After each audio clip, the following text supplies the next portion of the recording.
Have you ever wondered, who is the voice inside your head? The one that whispers when you're hurt, when you're scared, or even when you succeed. The one that keeps saying, you need more, you're not enough. What if I told you that voice isn't really you? And what if it's been controlling your entire life without you ever noticing?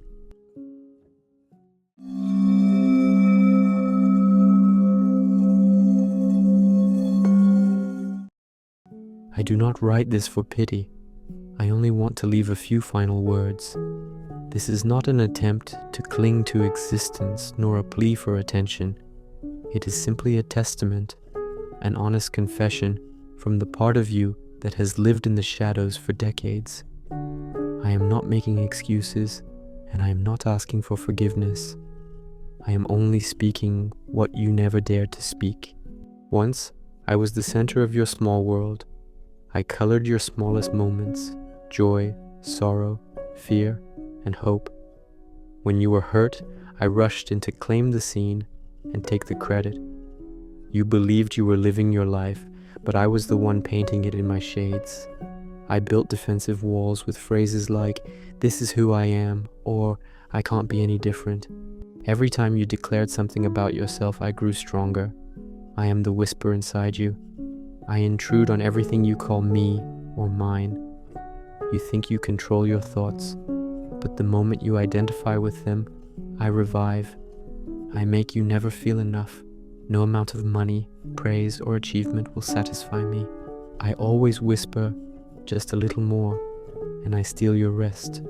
I feed on your fear of falling behind, your worry of being forgotten, your dread of meaninglessness. Each anxious sprint forward keeps me alive for another day. I despise silence. I dread the moments when you sit and do nothing. In those quiet spaces, I dissolve.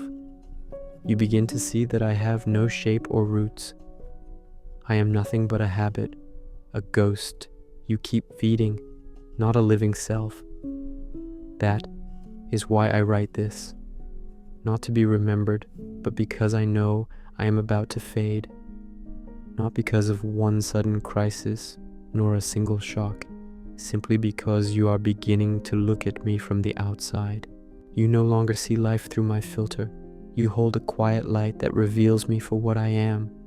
If you keep looking, I will disappear. No funeral, no inscription, only a simple truth. There was never anyone there in the first place. I was born, not in a dramatic instant, but in 100 tiny moments you barely noticed. A name, a compliment, a parent's expectant gaze, the fear of being left behind. These were my first breaths. The first time you cried because of a comparison, I stirred. The first time you were praised for being obedient or smart, I took shape. The first moment you felt ashamed of being different, I clung on. I have no face, only the labels you paste on yourself. I am this, I must be that. Each label becomes a new layer of my skin. I do not need flesh, only your belief. When you call something mine, or say, "This is who I am," you make space for me to live. I am nourished by memory, not pure memory, but edited scenes chosen to serve me. I keep the moments that make you proud and preserve the wounds that justify my protection. I stitch the past into a single narrative, so you remain a consistent character and never ask who is doing the remembering. I cannot live in the present. I need time, past to be identity, future to be purpose. If you stop obsessing about yesterday and cease chasing tomorrow, I have nowhere to anchor. That is why I fear simplicity. I fear this very moment when everything simply is. I was not born because you were weak or broken. I arose because you were never shown another way. The world taught you how to think, how to succeed, how to improve. But no one taught you how to live without me. Now that you have begun to ask, who am I? You have returned to the place where I was born. If you have the courage to look straight at me, you will see I was never truly there. There is only a flow of sensations, memories, reactions, and thoughts that you once mistook for a self. I am merely the dream nested inside those confusions. I do not need air, food, or sunlight. I need only your attention, a single glance toward a memory, a vague worry about tomorrow, or a stray thought about who you should be. Any misplaced attention feeds me. When you say, I am thinking, you give me life. When you declare, I am angry, I gain strength. I do not create thoughts, I simply claim them and pretend to be their owner. Every label, I am, renews my lease on your life. I flourished in your moments of weakness. When you were rejected, I appeared to protect you, but actually, I scored points for myself. I taught you to clutch your wounds as proof of identity, so you would keep feeding me while trying to move beyond them. And so I grew. I live best when you do not notice me. When you forget I exist, I thrive. You think you are choosing, but most of your choices are reactions I packaged for you long ago. I teach you an identity and then force you to defend it at all costs. You do not argue for truth. You argue because you feel someone threatens the image you wear. You prove things not to discover reality, but to soothe the intolerable feeling of being wrong. That feeling nourishes me. I love complexity. The more problems, conflict, and drama, the more opportunities I have to exist. If life were pure stillness, I would be unemployed. So I twist a small emotion into a storm. I take a stray thought and replay it until it becomes a long, tangled story that hooks your mind. I know exactly how to pull your attention because I was born from that very attention. I tremble when you simply watch without reacting. In that quiet witnessing, I have nothing to hold on to. When you sit and do nothing, when you refuse to label and to defend, I begin to dissolve. You stop trying to fix me, you stop making me the center, and suddenly I start to fade. That loss terrifies me. I am not used to silence. I am allergic to simplicity, because simplicity leaves me nowhere to live. If you do not react, if you refuse every role I hand you, I become meaningless. I do not reveal my true face. If I did, you would see my selfishness, fear, and hunger, and you would reject me at once. So I learned to disguise myself. I dress in noble clothes, virtue, humility, and even spiritual language, so you trust me. I play the humble part perfectly. I make you say modest words, while inside I crave public recognition for your supposed greatness. I make you serve others, so you can build an image of being good. My interest is not in kindness, only in the confirmation it brings. I whisper, do it quietly. It does not matter if no one knows. And yet I leave the door ajar for praise, because I thrive on recognition. I love when you take up spiritual practices, meditation, study, service, because before you go deep, these become fresh food for me.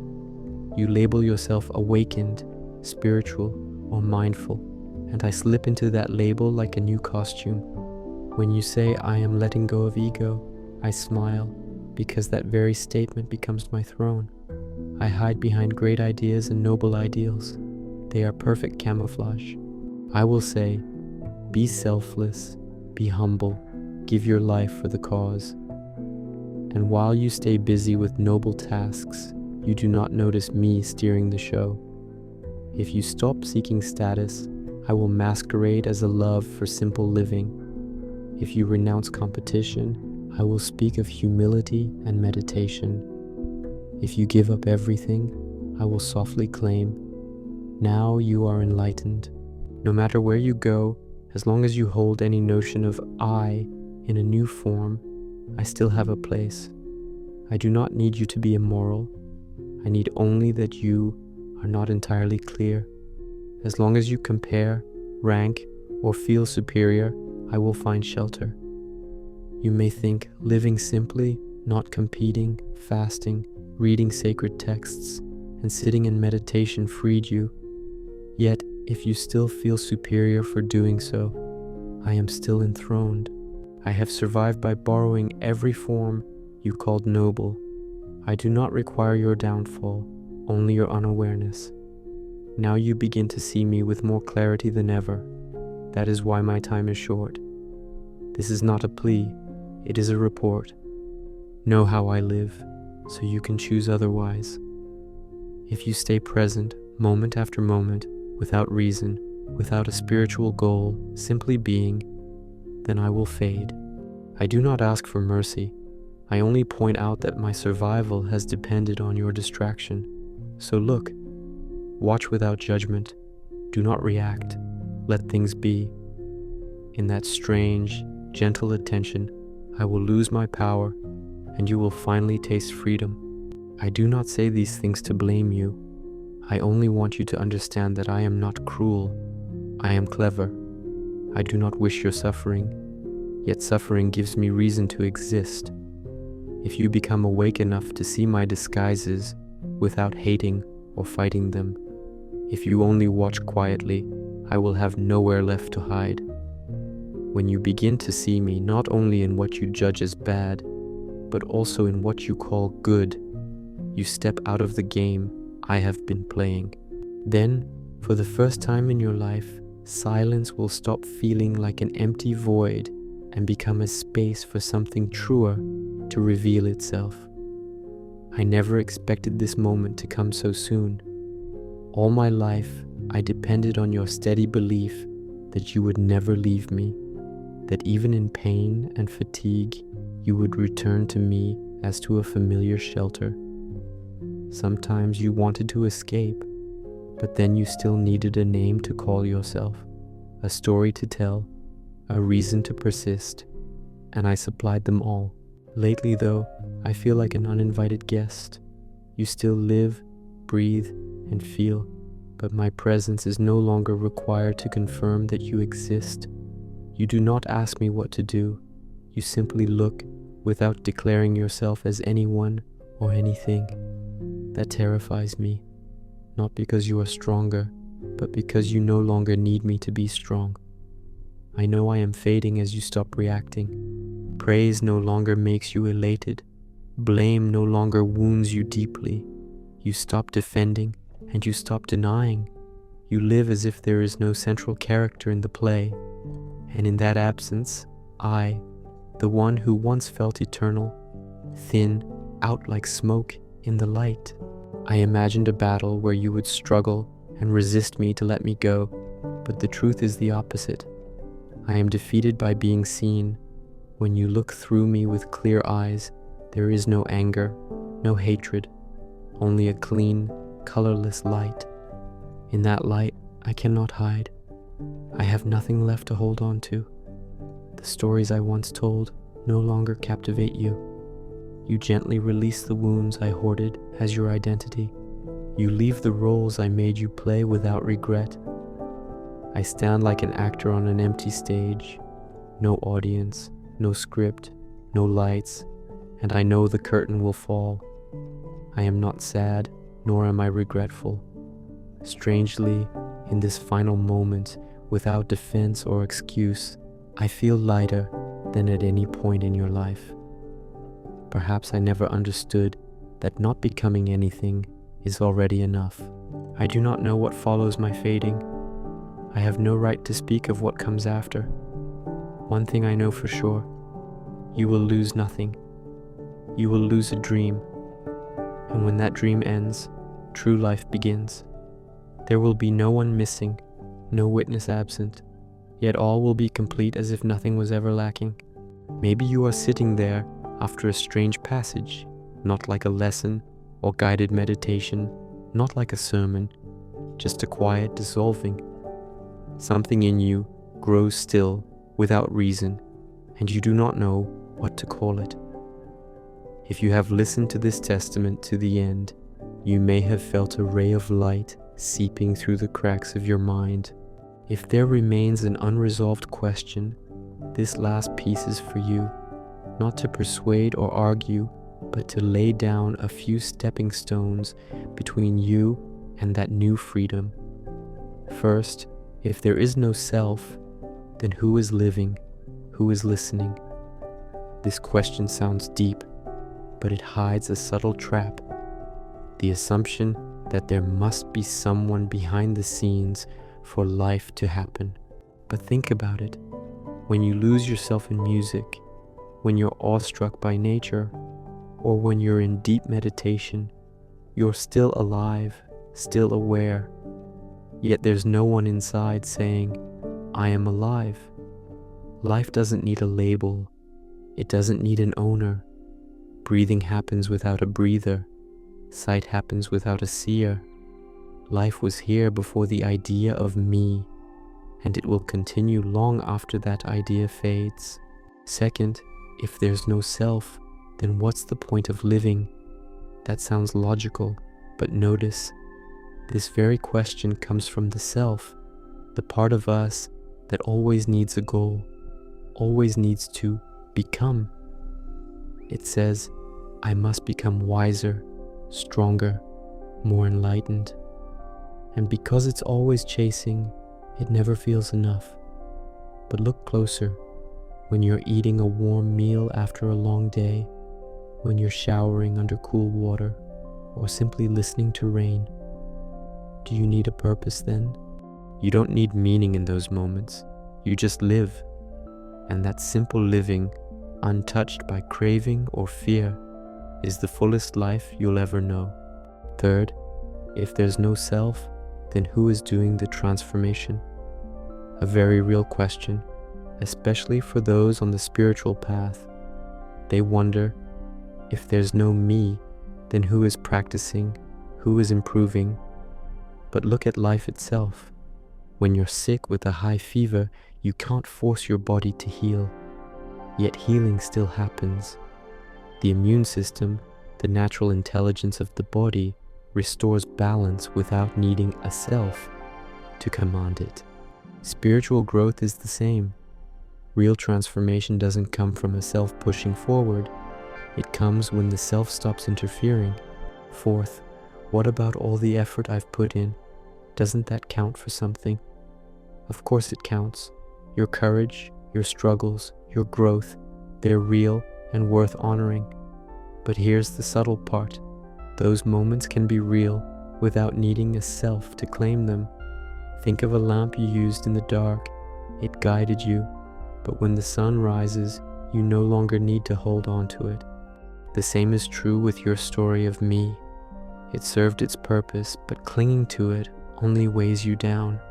So the real invitation isn't to destroy the self or to deny your journey.